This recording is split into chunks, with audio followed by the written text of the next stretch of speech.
Spidey. Oh, punaise. Ah, j'ai fini les 10 épisodes de Friendly Neighborhood Spider-Man. J'ai fini les épisodes de Spider-Man, de Friendly Neighborhood Spider-Man. Et franchement, je dois le dire, c'est la meilleure série Marvel animation que j'ai regardée à date. Vraiment, c'était vraiment très bien. Honnêtement, j'ai adoré. En fait, je n'avais pas d'attente en commençant cet animé, en commençant cette série. Et finalement, en fait, à la fin, je me retrouve avec vraiment genre les étoiles dans les yeux. Je me dis, putain, cette série, elle est vraiment trop bien. Elle est vraiment trop incroyable. Déjà, visuellement, c'est beau, c'est incroyable, c'est magnifique. Au niveau des graphismes, tu es comblé. Au niveau des soundtracks, oh, l'ending, je vibe sur l'ending depuis 2 jours. Je n'ai que ça dans mes oreilles. L'ending justement, de la série de Friendly Neighborhood Spider-Man. C'est trop bien. Si vous n'avez pas écouté, si vous la skippez pour je ne sais quelle autre raison, allez l'écouter et voyez par vous-même. C'est trop bien. Genre, je l'ai dans les oreilles depuis 2 jours. Trop bien.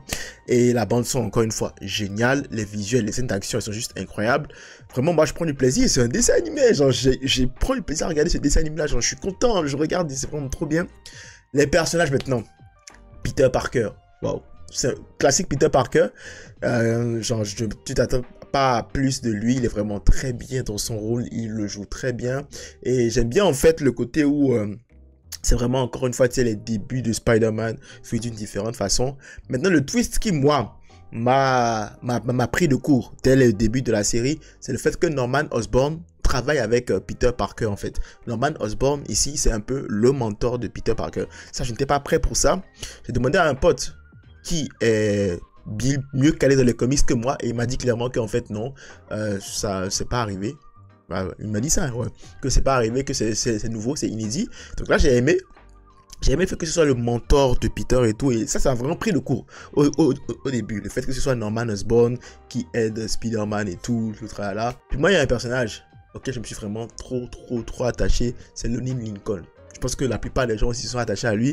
Et le gars, il était promis à tout. Il était promis à tout. Et à cause d'une seule décision qui ne vient même pas de lui, en fait. Et lui, en fait, il a voulu passer sa famille avant lui. Et donc du coup, il a tout foutu en l'air. Et donc, tu as pitié pour lui. Tu as pitié pour lui parce qu'en fait, le gars, il était promis à de grandes choses. C'était un très bon étudiant. Puis après aussi, c'était un très bon joueur de football. Il était un grand athlète. Il était promis, genre, à la gloire. Il était promis à un futur incroyable. Mais malheureusement, le destin a décidé autrement.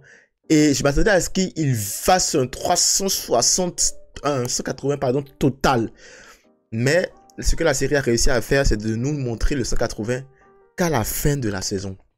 Et ça, j'ai trouvé ça très bien parce que pendant tout le moment où il a commencé à faire ses shenanigans là, avec les gangs là, on s'attendait en fait à ce qu'il fasse son 180, il fasse son heel turn, j'ai envie de le dire, pendant la série.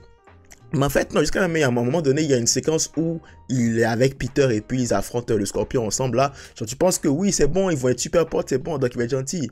En plus, il s'appelle Tombstone. Tombstone, moi je ne le connaissais pas, je suis allé googler et je me suis rendu compte que c'est un vilain. Là, mon cœur s'est brisé. Quand parce que, ouais, on lui a donné, parce que aussi, cette série, ce qu'elle fait, c'est qu'elle t'introduit correctement les méchants du verse en fait. C'est une série d'introduction où non seulement t'introduis Peter et tout, mais on t'introduit aussi les méchants du verse. L'introduction de Scorpion, Dr. Octopus, probablement le Bouffon Vert. On l'a vu, il y a clairement le Bouffon Vert qui va arriver parce qu'on avait vu à l'épisode où je sais même pas comment j'ai appelé ça, sa planche volante là est venue sur Peter, donc clairement le Bouffon Vert va exister. J'ai dit quoi, Octopus, Tombstone, ça me fait un peu mal parce que voilà quoi, genre c'est clairement une introduction. C'est pas là par hasard. Et Tombstone est un vilain qui existe dans les comics. Donc clairement, Looney va devenir Tombstone malheureusement. Et donc moi je m'attendais à ce qu'il fasse ce virement là pour devenir Tombstone. Mais finalement en fait il ne l'a fait qu'à la fin de la série. Enfin c'est pas explicitement dit, mais clairement tu sais clairement que voilà quoi. Ça va être ça. Il va clairement devenir méchant. Et aussi un truc intéressant, mais qui, je trouve, n'a pas vraiment été trop exploité dans la série. Mais on nous l'a montré, on nous l'a teasé, mais après, ça n'a pas trop été exploité dans la série. C'est le fait que Norman Osborn ait une ambition à vouloir, en fait, aller à l'encontre des Avengers. Et en fait, il veut démanteler, si tu veux, en fait, l'idéologie des Avengers, parce que selon lui, les Avengers, en fait, bah voilà, quoi, ils sont pas si éthiques. qu'ils ne prétendent l'être. Donc Norman Osborn, j'ai l'impression qu'il va aller à l'encontre de ça. C'est tout qu'on nous a teasé, mais finalement en fait on n'a pas vu plus que ça. Mais après ce n'est que la saison 1, clairement qu'il y aura plusieurs saisons, j'espère en tout cas. Mais on n'a pas eu vraiment de choses par rapport à ça. Tu sais, on a vu Doctor Strange, on a vu Captain America, il me semble à un moment donné, ouais. On a vu Iron Man, mais c'est tout quoi, tu vois. On n'a pas eu vraiment d'interaction, on n'a pas vraiment on n'a pas vraiment compris en fait ce qui me poussait Osborn à penser comme ça. On n'a pas eu de preuves que voilà, les Avengers sont comme ci, comme ça, tu vois. Donc ça, bon, ça m'a un petit peu déçu, mais bon, je pense que ça c'est de la matière qu'ils utiliseront probablement pour la saison 2. Sinon, à part ça, quoi d'autre encore? Genre, il était très sympa, la série. Dommage, c'est quoi? C'est en 3 semaines, en fait, j'ai pas compris, en 3 semaines, ils nous ont sorti genre 10 épisodes. Genre 3 épisodes limite par... Non, 9 ou 10, je sais plus. En tout cas, ils nous ont sorti 3 épisodes par semaine à chaque fois là. Ok, oui, on aimait, mais finalement, voilà quoi, c'est fini. Pendant 3 semaines, on a été au paradis, puis là, bon, voilà quoi, c'est bon. C'est plus rien. Franchement, quoi d'autre à dire? Non, c'est faux, j'ai encore à dire, j'ai encore même beaucoup à dire. Déjà, l'apparition de Daredevil quand même, Daredevil, je n'avais pas capté, mais après, je voyais un peu en fait les blagues sur les yeux et tout, et à un moment donné, quand il se battait avec Peter, il lui disait, je sens que tu es quelqu'un, tu es un gamin et tout. Donc clairement, en fait, c'était Daredevil. Je sais pas pourquoi j'ai pas tiqué dès le premier moment, mais là, c'est Daredevil, puis Daredevil s'il serait impliqué dedans. Puis il y aura beaucoup de choses auxquelles il faudra s'attendre à la saison 2. Le bif entre Norman Osborn et puis Octavio Octopus. J'en sais un bif là, même si c'est plus en fait qui est gentil, qui est méchant. Et clairement, le gars là, Dr. Octopus, quand il va revenir, ça va être un combat de fou furieux entre lui et Norman Osborn. Est-ce que dans la saison 2, on verra le bouffon vert? Peut-être, pourquoi pas. Je sais pas s'il y a déjà eu un affrontement entre ces deux antagonistes là à un moment donné, je ne sais pas. Puis de la saison 2, on essaiera de comprendre qu'est-ce que Looney a prévu. Est-ce qu'il va interférer dans les plans de Peter ou je ne sais pas. Puis la fameuse société que Harry a créée. Est-ce que c'est pour le bien? Est-ce que c'est pour le mal? Je ne sais pas. Mais en tout cas, c'est une très belle initiative de la part de Harry. Mais on ne sait pas trop où ça va amener. Est-ce que ça va amener à quelque chose? Il y a d'ailleurs l'autre mec là. Le mec, l'asiatique, si je ne me trompe pas. Qui était un peu le lèche-cul de Monsieur Osborn.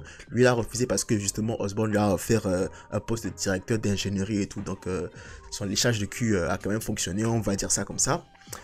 Et je pense qu'on m'avait dit que lui, il allait être un antagoniste aussi. Je sais plus trop c'est lequel, mais je pense qu'il va être un antagoniste aussi à long terme.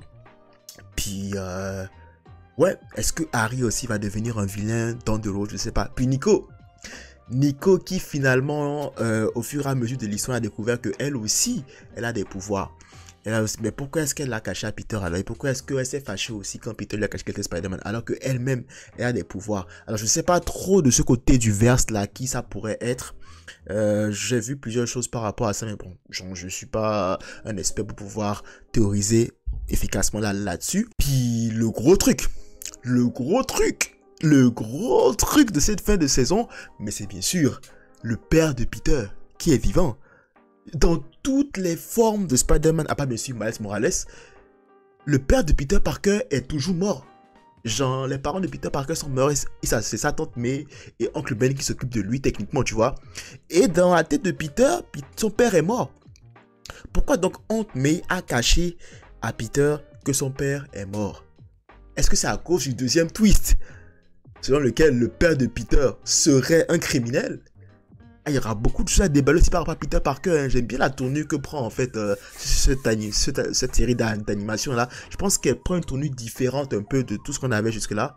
Mais le père de Peter Parker qui est vivant, je me suis dit, oh, ok, intéressant, pourquoi pas. Est-ce qu'il est en prison pour un crime qu'il a commis? Ou est-ce qu'il est en prison parce que pour un crime qu'il n'a pas commis? Ça c'est intéressant. Donc il y aura beaucoup à impact sur cette saison 2 là, honnêtement. Je peux pas expliquer la fin, genre je dis juste ce que je pense par rapport à la fin. Mais je pense quand même qu'il y aura beaucoup à impact dans la saison 2 là. Mais qu'est-ce que je vais faire en attendant que cette saison 2 là arrive? Enfin, bien sûr j'ai beaucoup d'animés à regarder, mais je vais attendre pendant longtemps. En plus je vais écouter l'ending là, genre pendant au moins genre 2, 3, 4, voire 6 mois encore. Non-stop.